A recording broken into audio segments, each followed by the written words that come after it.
Olá, boa tarde. Este é o Fala DF ao vivo, nosso jornal colaborativo. Eu sou Catiúcia Sotomayor e conto com sua ajuda para fazer o nosso jornal cada vez melhor.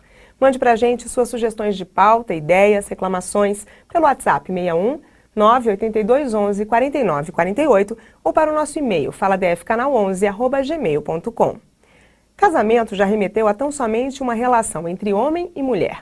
Com o tempo, os relacionamentos entre pessoas do mesmo sexo também passaram a ser reconhecidos. E hoje em dia, vai além. Casamento não precisa mais ser de apenas um casal. O casamento, uma cena típica e agora plural. Atualmente, o casamento entre pessoas do mesmo sexo também já é muito comum. Em 2013, uma resolução do Conselho Nacional de Justiça, o CNJ, entrou em vigor obrigando os cartórios a realizarem casamento entre casais do mesmo sexo. Alexandre casou com Hugo.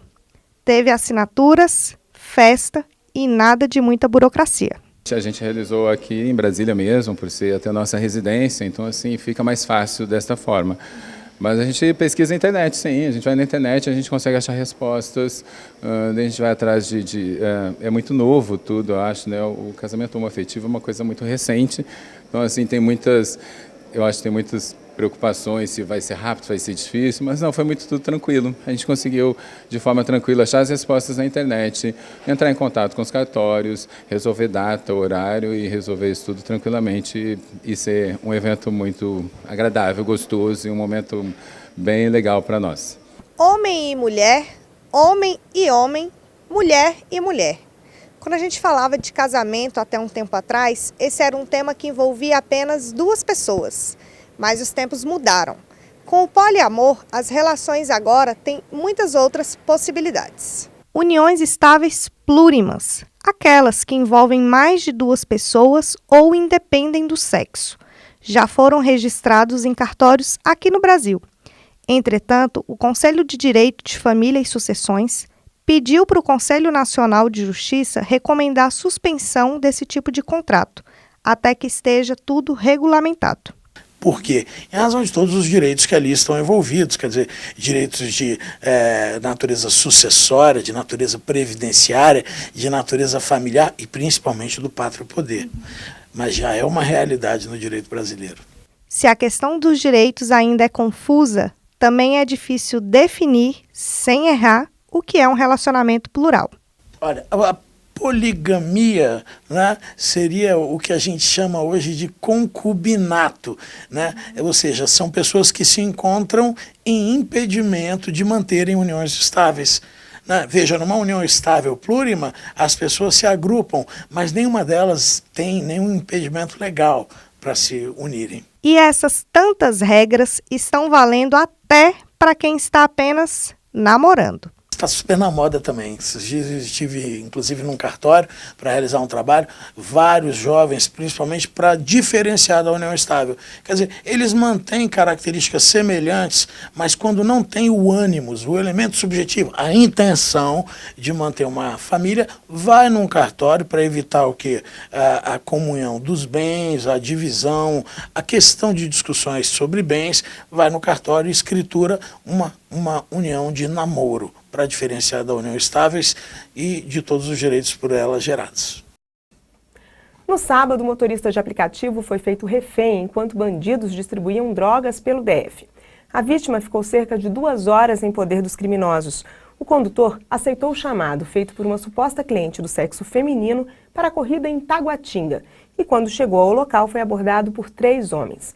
Os suspeitos obrigaram a vítima a continuar na direção do veículo. O condutor do aplicativo, então, teve que percorrer as regiões de Taguatinga e Ceilândia para que os criminosos entregassem e comprassem drogas. Um PM que estava de folga prendeu os suspeitos. Aqui com a gente, o delegado Rafael Sampaio, nosso comentarista de segurança pública. Isso mostra que a tecnologia pode servir para o bem e para o mal também, né?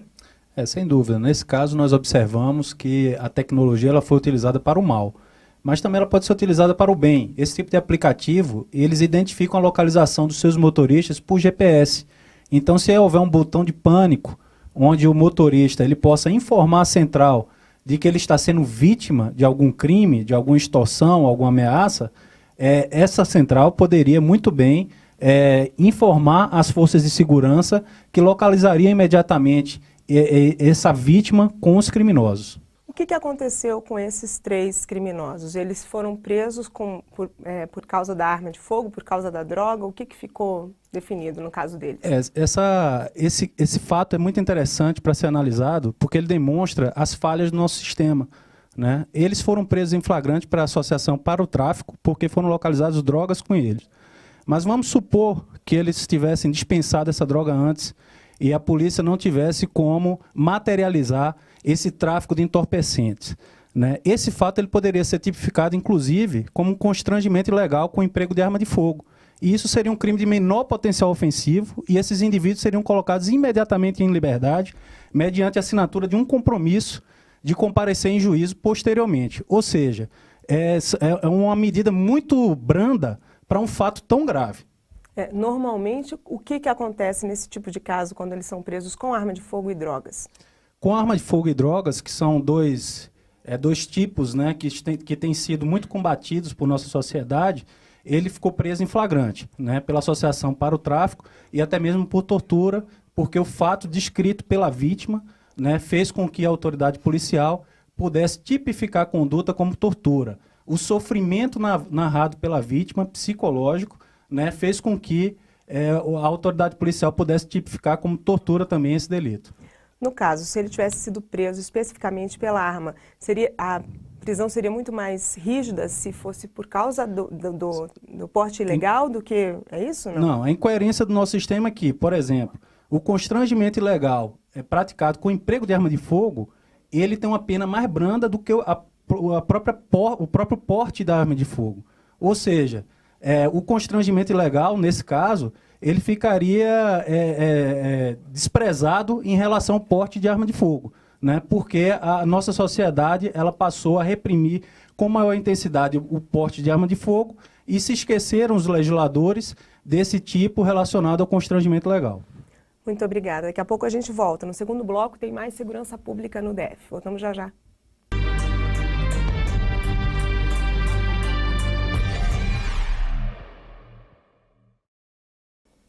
A Universidade de Brasília, UNB, publicou o edital no qual altera a data de divulgação da primeira chamada do processo seletivo para vagas remanescentes na instituição. Inicialmente, o resultado deveria ser disponibilizado amanhã. Agora, a nova data provável é hoje, dia 9, segundo a agência UNB, com o registro acadêmico previsto para começar no dia seguinte, amanhã. O processo para vagas remanescentes abriu 202 vagas em 76 cursos, para ingresso no segundo semestre letivo de 2018. Para participar, o candidato precisava ter feito o Exame Nacional do Ensino Médio, Enem, de 2017, e comprovado a conclusão do ensino médio ou curso equivalente até a data do registro na UNB. Um festival de arte promete movimentar o Distrito Federal. Direto da redação, a repórter Sheila Souza. Oi, Catiúcia. O palco giratório vai fazer 625 apresentações artísticas em Brasília. O festival vai até o dia 29 de julho e a entrada é franca. A arte no DF será representada por 7 grupos. Essa é a 21ª edição do evento e esse ano a temática homenageia a arte da palhaçaria em 4 regiões aqui da capital. Entre os grupos estão os brasilienses, Teatro de Concreto, Coletivo Antônia e o grupo Tripé. A programação conta ainda com oficinas e debates. As apresentações serão realizadas no Teatro Sesc, Garagem, na 913 Sul, e também nas unidades do Sesc, em Ceilândia, Taguatinga Norte e no Gama. Você encontra a programação completa no site do evento. Voltamos ao estúdio. O policial civil do DF, que não teve o nome identificado, reagiu a uma tentativa de assalto em um drive-thru na madrugada da última quinta-feira e conseguiu dar apenas 2 tiros com a arma da corporação, porque depois ela travou. A informação é da Coordenação de Repressão aos Crimes Patrimoniais. Os tiros acertaram Salomão Pereira, um dos assaltantes de 26 anos que morreu no hospital. Imagens divulgadas pela Polícia Civil na sexta mostram quando 2 homens deixam Salomão em um hospital particular do Gama. As câmeras de segurança do hospital também permitiram que os investigadores chegassem até Aluan Ferreira, de 35 anos, dono do carro que aparece nas imagens e também teria participado da tentativa do assalto. Ele responde a 10 processos na justiça por crimes como formação de quadrilha, homicídio, latrocínio e roubo com arma. O terceiro homem está foragido. Voltamos a conversar com o nosso comentarista de segurança pública, Rafael Sampaio. Esse caso também é um exemplo que vale ser analisado? Sem dúvida, né? Nós observamos que o indivíduo Aluan, a quantidade de passagens, de processo a que ele responde, chama muita atenção. E por tipos muito graves, crimes graves que ele praticou, né? Nos parece totalmente inaceitável que um indivíduo como esse, ele permaneça em liberdade. Ele deveria estar cautelarmente preso, retirado do convívio da sociedade, garantindo assim a segurança daqueles que o cercam. Mas infelizmente o nosso sistema não permite a gente fazer isso, já que tem tanto criminoso que está fora da cadeia. Sem né? dúvida. Nosso Estado ele padece, né, de falhas no sistema criminal em todas as áreas. Se decidiu politicamente desarmar a população. Só que o Estado ela não está provendo a segurança dos seus cidadãos. E ainda impede que eles, né, através da autotutela do seu domicílio, ou mesmo do seu patrimônio, da sua vida, ele se proteja também com a arma de fogo. Né? Nós tivemos um referendo para avaliar o desarmamento, onde a sociedade decidiu que não era a favor do desarmamento, mas esse referendo, apesar dos custos dele, caríssimo, foram, salvo engano, 800 milhões de reais num tempo, né, houve uma decisão política de ainda assim manter o desarmamento. Né? Nós vemos que é uma política de desarmamento, uma política de desencarceramento de criminosos, e a sociedade tem pago um preço muito alto por conta dessas políticas e desse laboratório que é feito com a sociedade em relação a esse tipo de indivíduo perigoso que não está sendo retirado do convívio social. Mas em relação a essa falha na arma da corporação, isso é muito comum? É muito comum, tem um laudo pericial do IC daqui do Distrito Federal, que foi utilizado inclusive como fundamento para uma ação movida pelo Ministério Público do Distrito Federal, pedindo ressarcimento à empresa Taurus, né, pela falha do projeto dessas armas vendidas. Nós, infelizmente, tanto a Polícia Civil como o Militar do Distrito Federal vem contando com um armamento que não é o melhor, não é o adequado, tem uma falha de projeto e coloca em risco tanto o policial como aqueles que o cercam. O senhor fala que um dos problemas é a questão da doutrina na sociedade sobre o perigo da arma de fogo, mas a gente não tem que não reagir nesses casos? Sem dúvida, nós aqui não estamos defendendo que a população venha reagir, mas cada vez mais são frequentes, né, os confrontos entre policiais e criminosos, porque os criminosos estão muito à vontade para praticar os seus delitos. Né? Nós vemos a audácia cada vez maior dos criminosos, e é como aconteceu recentemente em São Paulo, onde um cabo da Polícia Militar reagiu na frente de uma escola, e nós vemos de outro lado, né, dentro dessa ideologia do desarmamento, né, políticos ainda criticando aquela policial que agiu em legítima defesa de terceiro e terminou ceifando a vida daquele criminoso nessa ação legítima. Nós precisamos realmente fazer uma reavaliação, porque nós temos uma sociedade totalmente despida de segurança, o Estado não está exercendo a sua função de prestar segurança e também não permite que o cidadão, né, ele busque a sua segurança com ações individuais. Então, nós vemos um ambiente perfeito para a criminalidade desenvolver as suas atividades delituosas. Um grande problema também é a questão dos direitos humanos, que normalmente acaba sendo mais focada no criminoso, deixando a sociedade à deriva, né?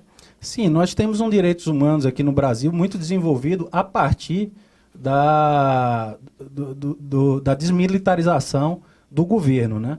Então, ele se pauta muito, né, em relação à questão do preso, né, da garantia de condições de ressocialização do preso, né, da assistência à família do preso, e se esquece demais das vítimas. Nós não vemos tanta assistência à vítima, nós não vemos tanta assistência à família da vítima, né, nós não vemos a preocupação com a sociedade, com o cidadão de bem, que está sofrendo demais com a insegurança no nosso país. A gente mantém, então, essa dica de que a gente não deve reagir, mas o senhor acha que existe uma outra forma de tentar mudar essa situação?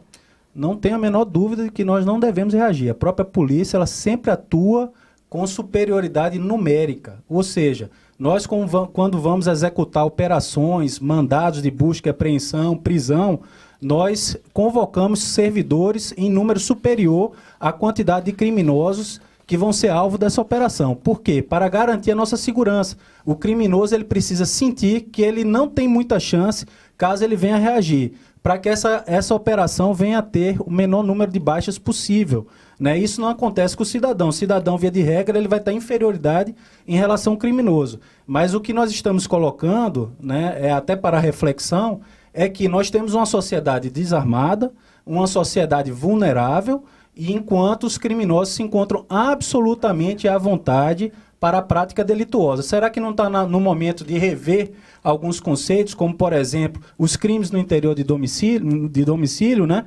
Onde em muitos países eles são punidos de forma extremamente dura, e aqui no Brasil a gente trata quase com naturalidade um criminoso entrar na casa de alguém. Tá ótimo, muito obrigada pelas informações. Por nada. No próximo bloco, voltamos com mais Fala DF e os novos professores na rede pública. Já, já.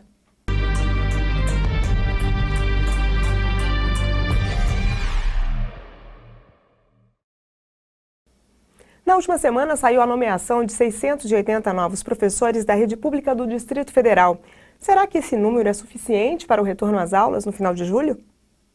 Julho, tempo de férias escolares, mas é também nesse período que surge a preocupação com o efetivo de professores nas escolas públicas que irão cumprir o calendário do segundo semestre. Nós, na Secretaria de Educação, temos o programa Carência Zero. O programa Carência Zero consiste no acompanhamento sistemático e semanal de todas as carências da rede pública de ensino, para que o nosso estudante não tenha falta de professor. Nós estamos com isso nesse programa no primeiro semestre, e essas nomeações vêm sim para complementar o quadro da Secretaria de Educação e iniciar o segundo semestre com todos os professores em sala de aula. Podem ficar tranquilos, como já estão, né, desde o início do ano com esse nosso trabalho, que nós estamos aqui a todo vapor para que o segundo semestre inicie com todos os professores em sala de aula. Segundo a Secretaria de Educação, o quadro está sem muitos problemas, dado as nomeações que ocorreram durante esse ano. Mas para o Simpro, o número de professores temporários é alto e algumas áreas ainda precisam de atenção. Na ponta, que é a escola, não chega a faltar professores, porque a secretaria tem alguns mecanismos que ela pode, mesmo que legalmente, fazer a substituição. Aí eu estou falando da contratação temporária, né? Então estão colocando muito contrato temporário em vaga de professores que se aposentaram. Isso é irregular. Mas ela faz, inclusive, com a anuência de quem deveria fiscalizar isso, pelo termo de ajuste de conduta do Ministério Público, né? E desequilibra o quadro permanente de professores ao longo desse tempo. Todas as disciplinas, hoje, nós podemos afirmar, sem dúvida nenhuma, que são deficitárias, inclusive aquelas que não foram contempladas nas nomeações que saíram agora semana passada, né? Matemática houve convocação, mas não convocaram português, não convocaram história, não convocaram geografia, e são áreas que nós estamos perdendo professores para o processo natural de aposentadoria, né? Como eu disse, só esse ano nós já tivemos mais de 800 aposentadorias, e a expectativa é de que até o final do ano o total de aposentados em 2018 chegue a 1.400, que foi exatamente o número de aposentados no ano passado. Na última quarta-feira, dia 4, foram nomeados 680 novos professores efetivos. Desses, a maioria são para atividades que cobrem a educação básica na rede. Então, nesse acompanhamento sistemático, foi feito um estudo técnico e nós detectamos que o maior número de carências era na área de atividades, porque o nosso banco do último concurso, ele venceu em 2013 e desde então não tive novo concurso de atividades. É um número importante para recompor o quadro de professores, no entanto, é um número bastante insuficiente. Se a gente pegar os anos mais recentes, de 2015 até o exato momento, nós temos mais de 4.000 aposentadorias, em torno de 4.400 aposentadorias, contra 2.400 nomeações, já considerando essa última nomeação da secretaria. Então não está equilibrado esse momento. Passadas as férias, o que todo mundo vai querer é ter aula. Descanso agora, só em dezembro. Não sei muito bem como vai ficar, porque eu não sei nem se vai ter professor para quando eu voltar de aula, então não sei como vai ser. O Fala DF é um telejornal que não quer ser só mais um. Nossa forma de fazer notícia é uma novidade e você é o nosso maior parceiro. Não queremos que você apenas acompanhe as nossas reportagens, queremos que você faça a notícia, para que coloquemos no ar aquilo que você quer ver na televisão. Notícias da sua comunidade, histórias que acha interessante. Veja como é fácil. Olá, agora que você já sabe que pode nos mandar uma matéria sobre qualquer assunto relevante para a sua comunidade, nós vamos mostrar como fazer para reunir um material de qualidade para nos apresentar.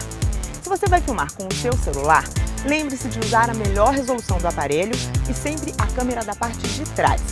A maioria dos celulares hoje filmam em Full HD 1920 por 1080 e isso é ideal para a TV. E mais uma dica, lembre-se de colocar o aparelho no modo avião. Se você vai, por exemplo, falar das más condições de um parquinho de diversão, procure primeiro filmar em plano aberto o local por inteiro. Depois, faça imagens mais próximas, sem usar o zoom do celular, porque isso diminui a resolução das imagens. Neste caso, apenas se aproxime da imagem para que possa filmar os detalhes de cada brinquedo que apresenta defeitos, ferrugens, etc. Depois de filmar tudo que achar interessante, você pode gravar entrevistas com pessoas da comunidade que utilizam esse espaço, reclamando, dando sugestões e até elogiando se for o caso. Se também tiver vontade de aparecer na matéria, chamamos isso de passagem. A passagem é quando o repórter aparece na imagem, dando algumas informações relevantes que por acaso não tenha em imagens ou em entrevistas. Neste caso, sugerimos que peça a ajuda de alguém que possa filmar a sua passagem. Como o celular capta o áudio de forma ambiental, outra sugestão é que fique a no máximo 1,5 metros de distância da câmera do celular. Assim, o áudio será captado com mais qualidade. Quando tiver tudo isso gravado, pode baixar tudo no seu computador e nos enviar por e-mail. Nós faremos uma edição e colocaremos no ar. No e-mail, lembre-se de nos dar todas as informações referentes a nomes, sobrenomes dos participantes da matéria, como também profissão ou função. Isso será utilizado para darmos os devidos créditos. E para finalizar, use sempre o aparelho na horizontal. Um bom trabalho!